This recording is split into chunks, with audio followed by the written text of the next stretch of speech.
The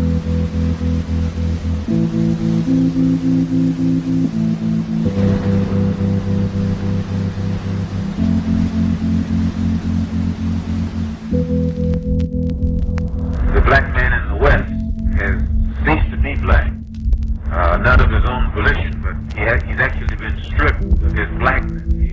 He has been stripped of the language of the black man. He couldn't speak the language of his own people. He had to speak the language of strangers. Today, he speaks the language of strangers. He knows nothing about the indigenous language of his people prior to being brought into the Western Hemisphere.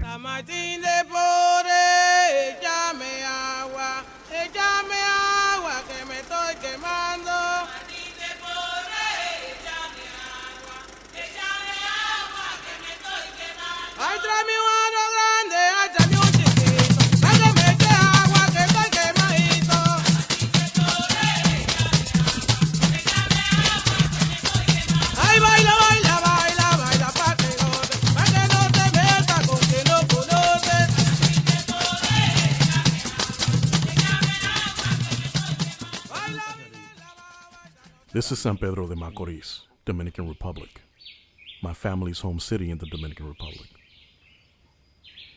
In the rural outskirts of San Pedro de Macorís lies my family farm, 500 acres of Dominican soil, land that begins right here where I'm standing.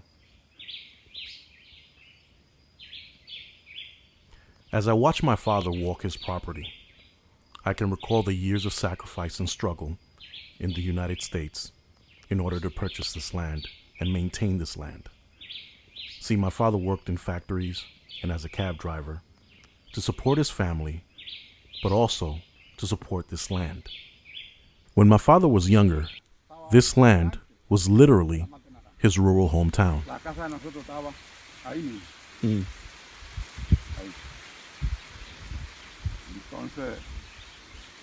Allá arriba, donde está esa mata de aguacate, ahí vivía Lidia. Allí vivía Graciela. Y por ahí, por donde está esa mata de coco, por ahí vivía Lino. Lino García.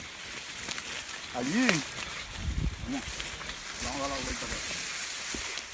The land belonged to the Dominican state, and my father purchased it to make sure that it was in family hands. When I was younger, I never understood why my father was so fixated with this land. Every summer, instead of taking vacation, my father would fly back to the Dominican Republic to inspect his property and make sure that those he left in charge of his property were taking care of it.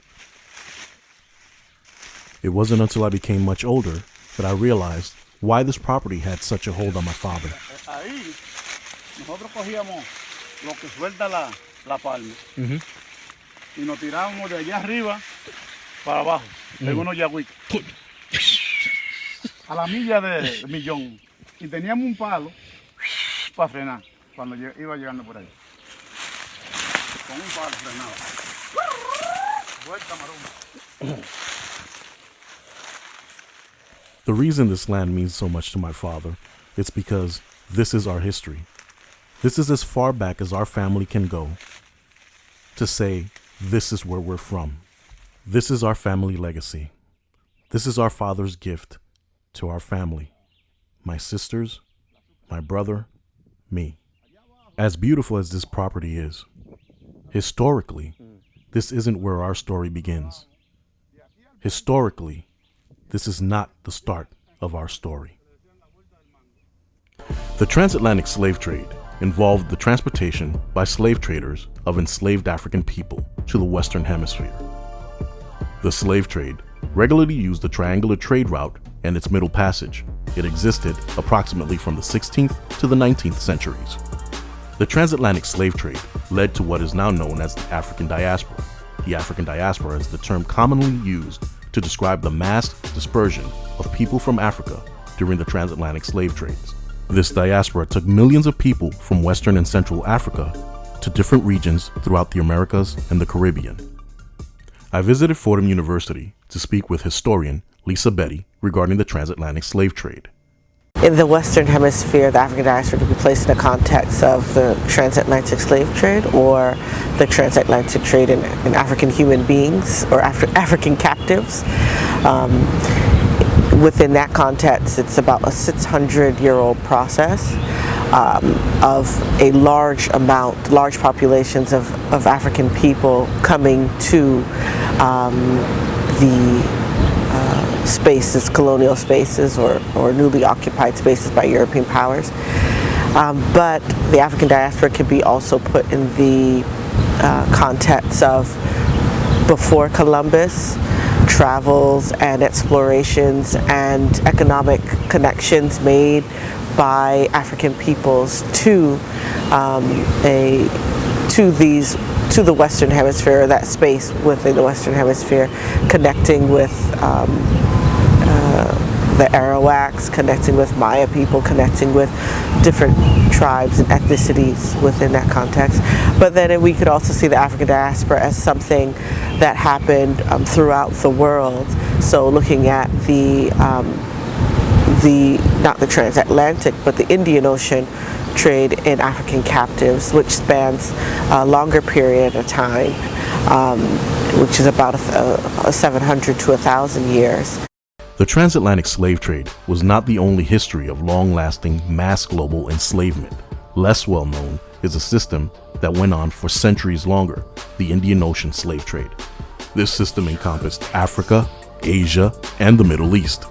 The numbers of people enslaved and the exact length of the trans-Indian slave trade have not been definitively established, but historians believe that it preceded and outlasted the transatlantic slave trade by centuries. The African diaspora is very large within the context of the African diaspora as we know it, as a Western Hemisphere oriented movement or migration of people. It could be seen as traumatic. The African diaspora can be seen as a space of survival. That process of going through the Middle Passage to the Western Hemisphere kind of create a context for the African diaspora as we think of it and how we term it. I don't know if that would be the same as Indian Ocean diasporas or of earlier diasporas prior to Columbus. But in the terms we know, African diaspora is really in the context of forging that identity through the oppressive, repressive, and traumatic nature of the transatlantic slave trade or trade in human captives. So to recap, the transatlantic slave trade was the process by which European powers enslaved Africans and transported them to the Western Hemisphere to serve as slaves, the result of which was the African diaspora. This means that slavery associated with the transatlantic slave trade was not limited to North America or the United States. The question then is, what happened to those Africans enslaved by European powers that did not speak English, such as Spain, France, and Portugal? What happened to those people? The answer is, they were dispersed throughout the colonies in the Western Hemisphere. That means that there were black people in the Caribbean, in South America, in Central America, all working for the European powers. These enslaved Africans were responsible for the sugarcane and tobacco empires born out of their hard labor.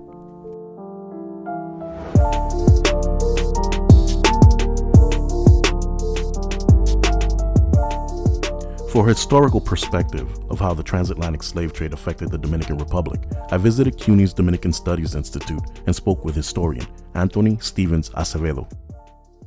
The massive presence of population of Black African ancestry had a tremendously long-lasting impact in Dominican society and the culture, as well as in Haiti. In the Dominican case, it has been a heritage that is still visible in many Dominicans' phenotypical racial physical profile, as well as in what we describe as Dominican culture, especially what might be described as Dominican popular culture, having to do with folklore, where things from the way Dominicans speak or the way they dance and the types of more Creole traditions of music that involves a lot of drumming, for instance, as well as some health-related medical practices, as well as the religious belief. All those show definitely an influence of Black African sub-Saharan cultures. A topic, by the way, that I humbly consider that still needs a lot of research, because it's been traditionally very neglected and not looked into, especially by the elites that have traditionally controlled or dominated Dominican society. The term Afro-Latino refers to people from Latin America and the Caribbean that identify with their African lineage. To me, the term Afro-Latino defines the people that, especially in the Americas, the people in the Americas that happen to share, to have in themselves this double heritage, both racial as well as cultural, that come from Black Africa and from Europe, in this case more specifically from the Iberian Spanish/Portuguese peninsula. In the context of the African diaspora, an Afro-Latino could be many things. It really is an identity marker that depends on the person or community, but you do see people of Haitian descent claim Afro-Latinidad. We see Brazilians Afro-Latinidad, and people from South America. It very much depends, because these identity markers are always cross-cultural. So you'll find a Panamanian that identifies as Afro-Latinidad, but at the same time does identify as West Indian because maybe they have a grandparent from Jamaica or a last name that's English, and they have some pride there. So it can be cross-cultural. So it's not necessarily one thing, but in general, it is attached to Spanish and Lusophone languages, and Creoles and Patois.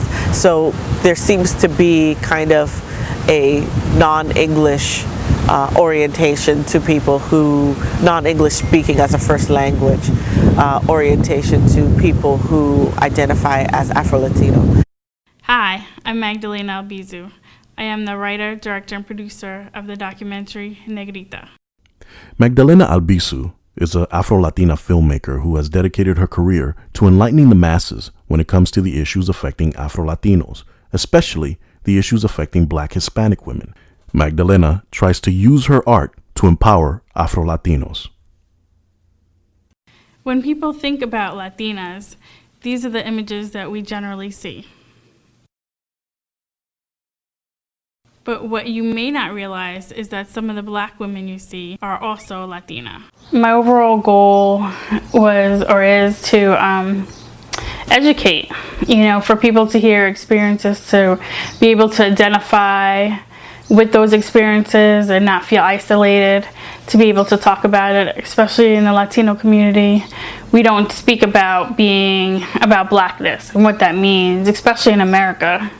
There are Afro-Latino boys who are getting stopped by the police just like African-American boys. They're not asking them if they speak Spanish or if they're Latino, and if they're Latino, they let them go. That's not how it happens. They still, discriminate against them in the same way.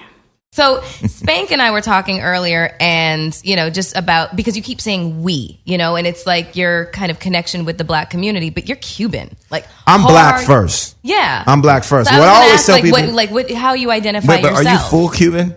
I'm full Cuban. I thought he was Black too. I know, but I am Black. No, everyone thinks that you are you have Black lineage. All right, let me explain how it works. This is another thing that I feel like we as Black people get caught up in, that semantics that separates us as opposed to uniting us. We get caught up in where the ship dropped us off versus where the ship picked us up. Mm-hmm. You know what I'm saying? We all come from the same root. It's just a tree with different branches. The same boat, that picked up your ancestors, picked up my ancestors. Only they dropped yours off here. They made a pit stop in the Caribbean and dropped mine off. But my ancestors still dealt with slavery. You know, still dealt with being, you know, having their family and their lives ripped from them, and having to come back from colonialism and slavery. You know, so and it's not just African Americans, it's Afro-Cubans, it's Afro-Dominicans, it's Afro-Puerto Ricans. Like, all these people got to get out of their colonialized minds and stop thinking, oh, I'm not this, I'm this. Okay, yeah, you can be Latin, but you're black first. Because when I walk into a room, they ain't thinking, oh, we going to give him a pass because he's Latin. Yeah. Or if a cop pulls me over, he's not like, oh, okay, I'm not going to shoot him or I'm not going to beat his ass because he's Cuban. No, I'm black.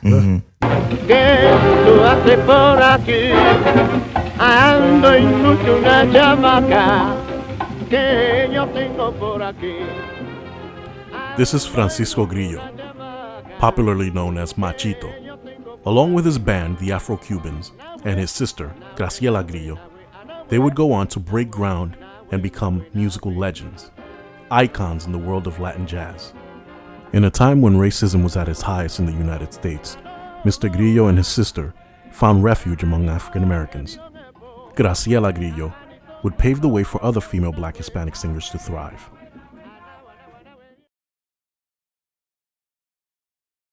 '40s, '50s, '60s, and '70s, Black Cubans who migrated to spaces like New York and Miami were very much alienated by white Latinos and white Cubans. So they found spaces within the niches of Black culture and very much incorporated their culture with what it means to be Black American. So I think the interconnectedness of those spaces, and then people, Afro-Latinos claiming maybe individuals within the African American history, I think is very important.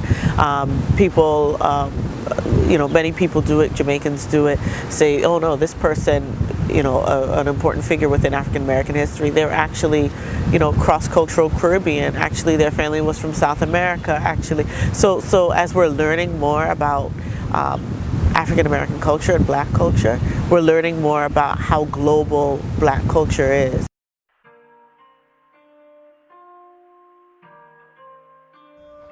Over the years, Afro-Latinos, especially in the United States, have found a unique kinship and bond with the African American community, especially African American culture and history. It's through the prism of African American history that many Afro-Latinos discover their own history and learn about their own culture.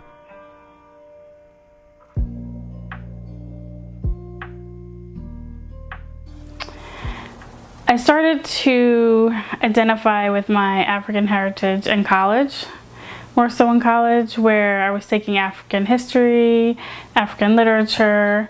The seed had started in high school with some of my friends, just learning about the African American culture and Black culture. And one of my friends said that my grandmother was just a light-skinned Black person, and that kind of like put a bulb, like lit the bulb. So I started to look at her a little bit differently. I was like, oh, she is like a Black woman. She just speaks Spanish. So I just started to study in college, and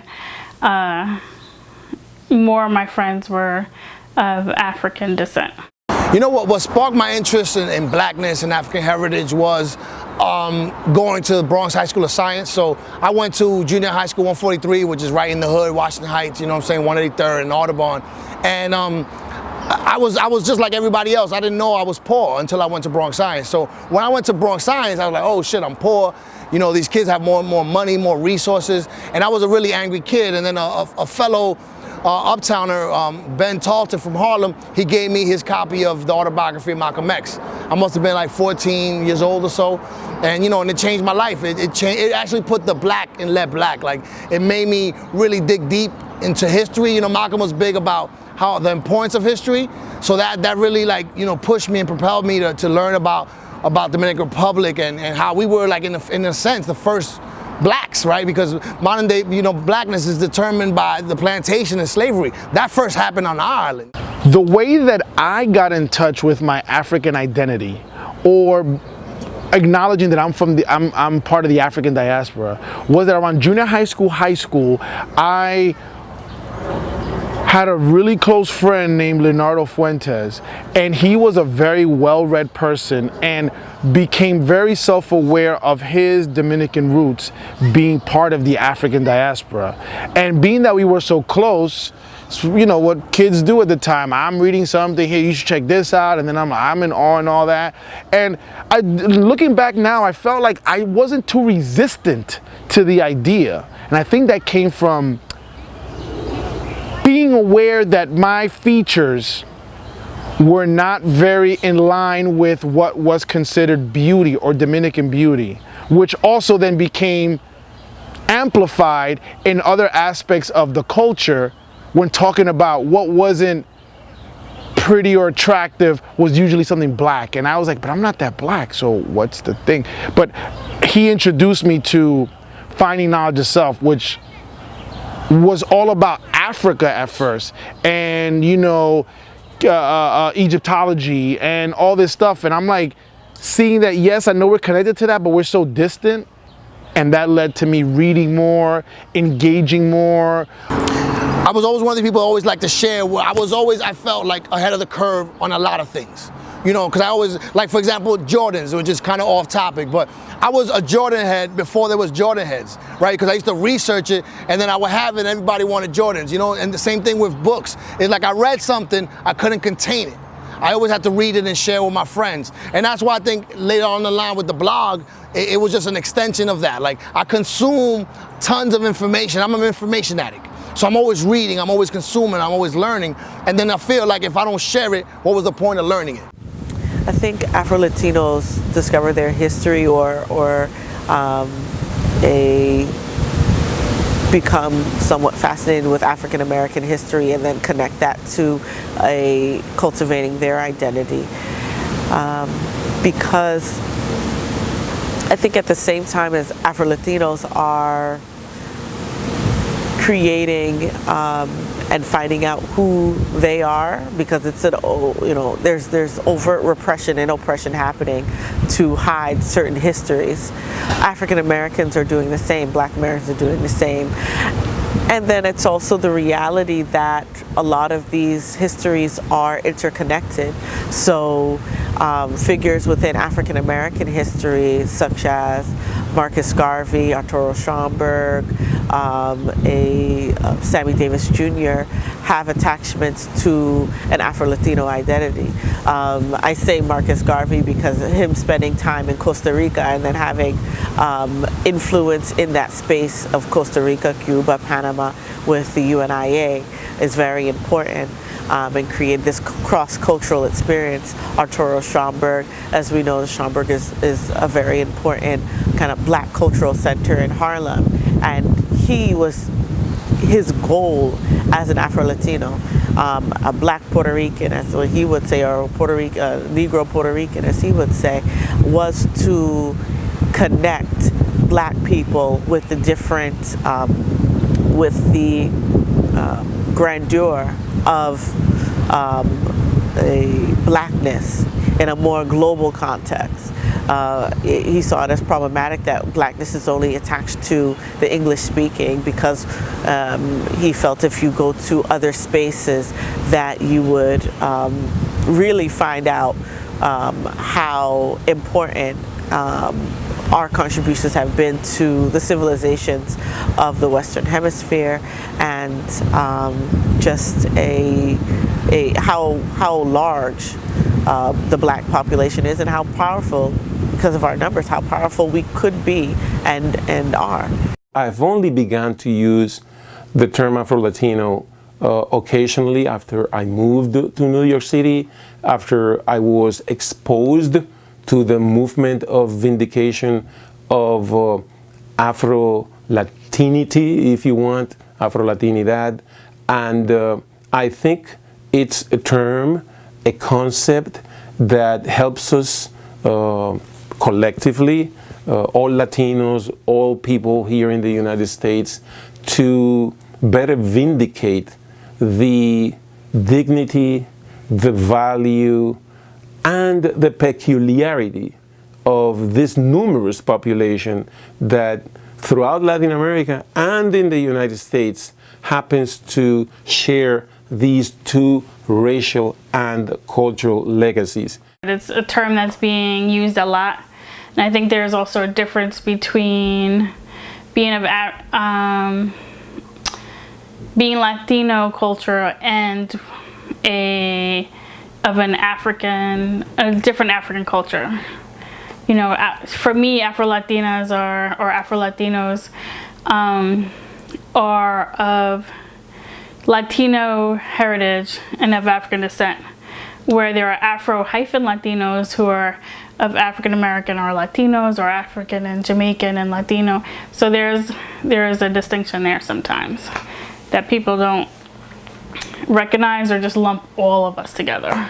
The term Afro-Latino is an accurate description of what we are, right? Like, I think a lot of times, sometimes like a blanket term can work, but sometimes you need an adjective in front of it. You need something a further description of it, and that's what we are. We're Afro-Latinos. There's all types of Latinos, right?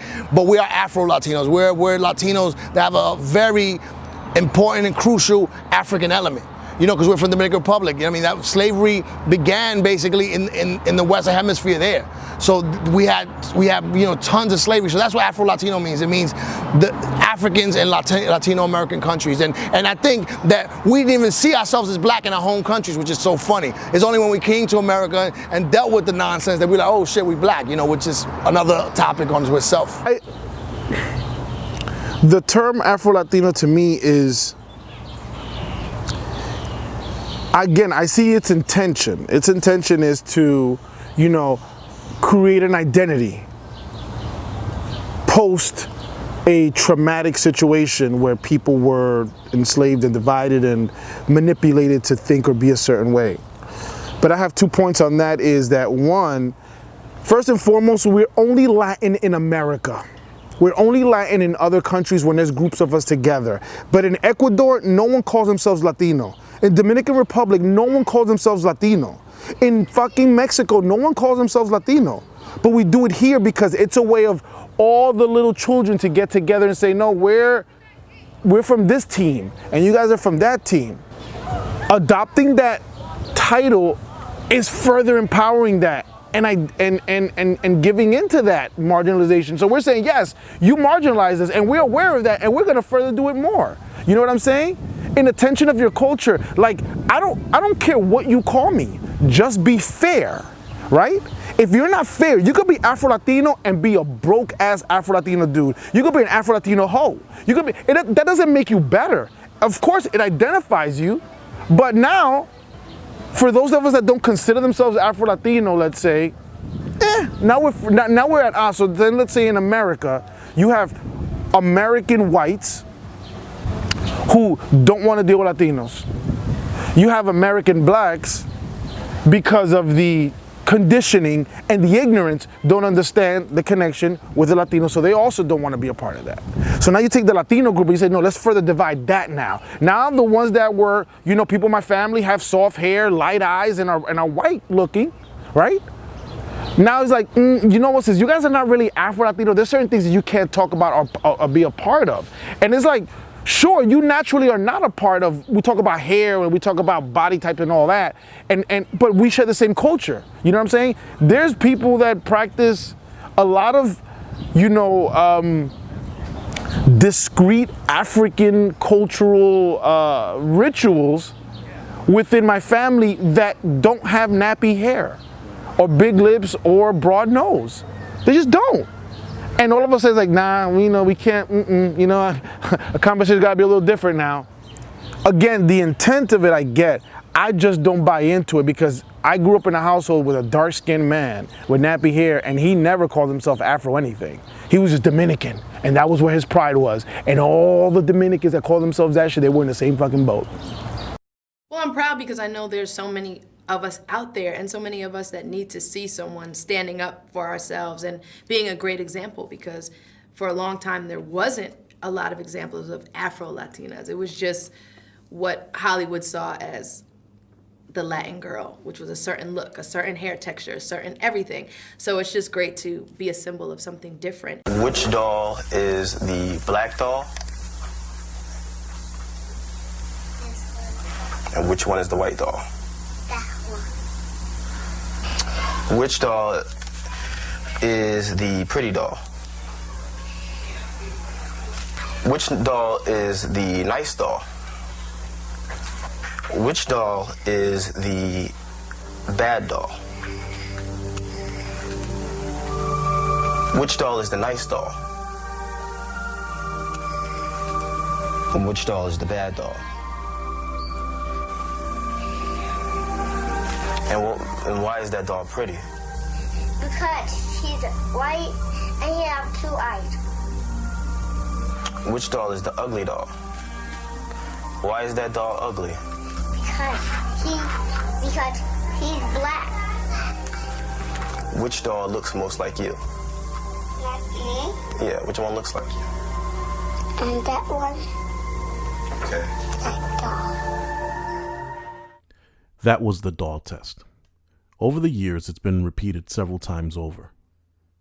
The original test was in the 1940s, conducted by Kenneth and Mamie Clark. The purpose of the test was to prove the impact that segregation and societal racism have on children. It's important for members of the African diaspora to claim their blackness because it's a part of who you are. I think sometimes people will claim culture and say and reclaim it as a culture for the country. So the nation, you say merengue is Dominican, or you say the way we eat is this from this culture. When you know that it's Dominican because it's black and it's black because it's Dominican. So it's I think it's important for the reality of what it is. People sometimes like to claim the culture, but not put a name to it. And I think that's moving in ignorance. If you don't want to say something is black or African because of attachments to anti-blackness, and it really shows what is actually happening as well.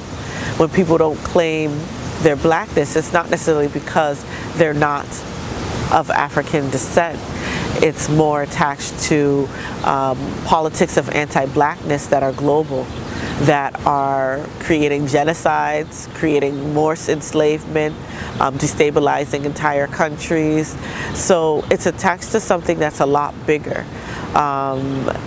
So we have to see it in that framework, not as an individual person not claiming their blackness or a community of people not claiming their blackness. We have to see how this is rooted in a global anti-blackness that has been actively attempting to destabilize people of African descent for at least on a large scale for the past 600 years, if we're including Arab slavery. All right, there's so many strange ways the way Dominicans reject their blackness. You know, pelo malo, right? That's bad. You know, what's pelo malo? How can it be bad if it's on your head? You know what I'm saying? Relaxa culture, like where the hair is pinned straight. Like Dominicans will relax hair like nobody else. Like that's just a science. You know what I'm saying? That's one of the ways. Just kind of anything, rejecting anything black, anything. You know, it's always this kind of white is better. You know, it's the standard, and anything else, the opposite of that is the opposite of that. I think that in certain aspects, the Trujillo regime, the Trujillo regime's strategy of promoting, disseminating a notion of Dominicanness or Dominican culture as centered around these elements that we described before, in some ways promoted racist attitudes and notions. Rafael Leonidas Trujillo Molina, nicknamed El Jefe, was a racist, murderous Dominican politician, soldier, and dictator who was elevated into power by the United States. He ruled the Dominican Republic with an iron fist from February 1930 until his assassination in May 1961. Some of Trujillo's regime intellectuals and scholars, for instance, did write texts where they explicitly derided African black sub-Saharan cultures as inferior, as a source of backwardness in Dominican society. And then this was also disseminated from a very important tool that Trujillo's state tool that Trujillo used, which was the public education system, something that nowadays scholars are beginning to explore and highlight more, because it was a tremendous tool for propaganda, ideology dissemination, and the impact that still lasts until today. From the ancient Spanish fortress, built more than 400 years ago, comes the car of Rafael Trujillo Molina. General Trujillo, re-elected to again serve his country in the face of world crisis, is the strong man of the Republic. Trujillo established a detailed plan to lighten what he called the Dominican race. The plan included encouraging whites globally to migrate to the Dominican Republic to help lighten the population. He encouraged Dominicans to marry white partners, or partners that were light-skinned, with the hope that the nation would become more successful the lighter the citizens became. He tried to erase any signs of African influence on Dominican art, culture, and their spirit.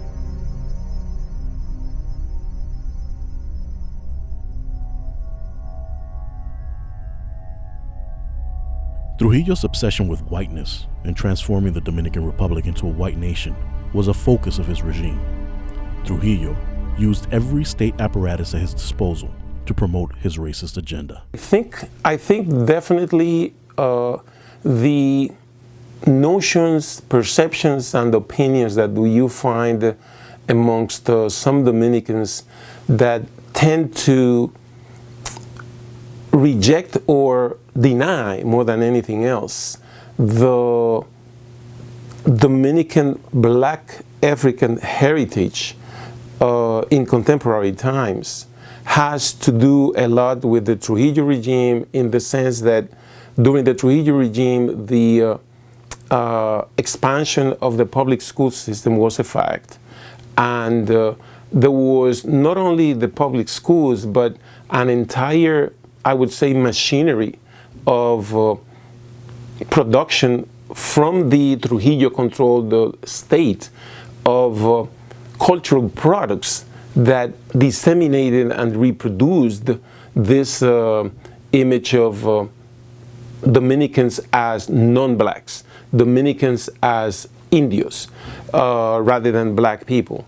So, and I think there was an element of racism there, but I definitely also complain that we need more studies that more accurately explain and describe how that process took place. Because when you look at it with a more critical view, you notice, in my opinion, that Dominican contemporary popular collective culture about racial issues does present a number of contradictions that, in my view, should not allow for a broad brush description of Dominicans as having just one single kind of set of attitudes towards race, and specifically towards blackness. On the contrary, I think that you will find both elements of reaffirmation, or what I would describe as reaffirmation in regards to blackness, in regards to black African heritage, as well as attitudes and comments and remarks and practices maybe sometime that tend to deny and tend to disrespect the black African heritage of Dominicans. Yeah, when I began embracing my African heritage, there was definitely pushback. You know, there's a lot of people that, you know, you be like, oh, that's negruda, you know, you're on that black shit, you know, and that's nonsense. You know, that goes to show you that the self-hatred that exists and is super strong among other people. There was definitely pushback because that wasn't something that was accepted at all. As a Dominican that identifies as Afro-Latino, some of the stuff I've seen is ridiculous. And I remember really early on when I first got into Malcolm, you know, I was like almost like Michael from Good Times, that he was always angry, giving you black facts and all that. And I remember really early on, it was fight night at my house, which is a big deal because my dad would bring all his friends. It would be beer, men, just chilling. I used to love that, being with the older dudes. And I remember seeing this fight, and there was this dude who's, for all intents and purposes, a black person. He's dark-skinned, he's black. But he kept talking about one of the fighters, Mira ese prieto. He's like, look at the black guy. And he kept saying it. And I said to him, I said, yo, my man, you black. And he said to me with no joke, with no smile on his face, he says, no, yo no soy prieto, yo soy blanco oscuro. He said, I'm not black, I'm dark-skinned white. And I'm like, that shit to me encapsulates the whole thing. I think sometimes Dominicans and Latinos will make up a whole infrastructure to deny their blackness, and it perfectly encapsulates that. When I identified as Afro-Latina, I did get pushback from my family, not my friends, because most of my friends were of African descent. But my family was resistant because they saw it as I was claiming the African American culture, or my blackness equaled African American culture, and where I had to explain that when I walk into a room, they don't say, are you Latina? They say, are you black? And it's been a struggle, especially I had dreadlocks at one point. They didn't understand that, or the reason to having or accepting my own curly hair. But that was a struggle, but they've come around. They've grown a lot. Who taught you to hate the texture of your hair? Who taught you to hate the color of your skin to such extent that you bleach to get like the white man? Who taught you to hate the shape of your nose and the shape of your lips? Who taught you to hate yourself from the top of your head to the soles of your feet? Internalized racism is defined as the internalization by people of racist attitudes towards members of their own ethnic group, including themselves. Sammy Sosa was a Dominican icon, an athlete who excelled at a sport that Dominicans were passionate about. Over the years, Sammy Sosa's transformation has focused a spotlight on attitudes and mentalities that exist among some Dominicans. It's very sad when someone like Sammy Sosa attempts or has lightened their skin. It's sad because it's dangerous. The chemicals that are used and the chemicals that are on the shelves or that are kind of underground that are used are even more dangerous than maybe what he did through an actual certified dermatologist. But it's also it's dangerous. It's showing that you actually can be white. And it's not only him lightening his skin, he has lightened his eyes, and I don't know how permanent the hair is, but he straightened his hair.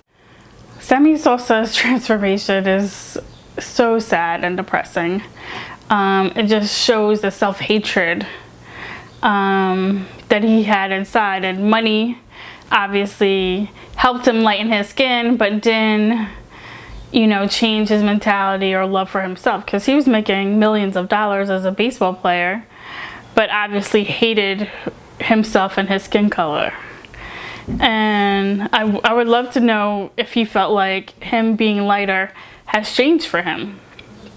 Because everybody knows who Sammy Sosa is and what that culture is, but it also, like, now that you have money, you're in a different status. So if you change your color and were still poor, you would still get discriminated against. Trujillo's last trick. What's up? Dominican ignorance. Trujillo's last trick, at the end of the day, he's dead. But the ripple effects of what he did, the damage, is the Dominican ignorance. is the Sammy Sosa. That's his last trick. I invite all the Eastern European countries to come here. The Jews will give you a plot of land. Chinese, come over here. Anything to whiten this country up. And then he gets done in. But his last trick is Sammy Sosa and anything related to that. That's his last trick. It was like, all right, cool. So I'm going out. You're never gonna forget me because I'm leaving behind the future of the Dominican Republic. You know, those extreme versions of colorism, such as Sammy Sosa, to me they make sense in a way, right? Because here's a man from the Dominican Republic who's brown, and you could tell that colorism was so deep and integral to who he was that you look at him now, you know, like he looks horrible, and he's willing to change everything about him. And I mean, to the lengths that this man went, to me, it makes sense because that happens when you have money, right? You have money and you have a deep, abiding hatred of yourself. The source of colorism is definitely colonialism. In every aspect, in every country. There's not one country on this earth that doesn't aspire to be white. You know, Asians open their eyes to look more Anglo. Middle Easterners also lighten their skin to be lighter. So the colonialism has definitely impacted the world on white is better, the mentality that white is better and that black is not.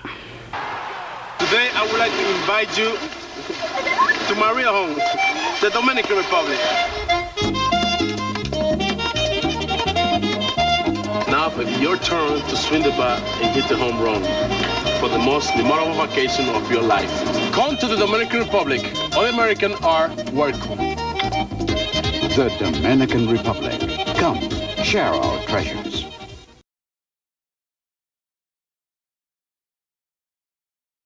When I think about Dominican culture, the first thing that always comes to mind is family and the strength of family. Like, it was always instilled that you're Dominican, the pride of being Dominican and what that means, the heritage of it. You know, the food, the culture, the people. That's what you love, is the people. Outside of the way we were oppressed, repressed, or the nation states or imperial powers that colonized us or enslaved us, I think the diversity of black people that came to this space, this Western Hemisphere in particular, came from all over the continent, north, west, south, east, and came to Western Hemisphere and created cultures based upon memories. Every year, the Afro-Latino Festival is held. It celebrates the resiliency, the strength, and the beauty of Afro-Latinos, as more and more Black Hispanics gain a deeper awareness of their history and their culture. The Afro-Latino Festival gains more ground and popularity. I've known Led Black, aka Leonardo Fuentes, since we were 6 years old.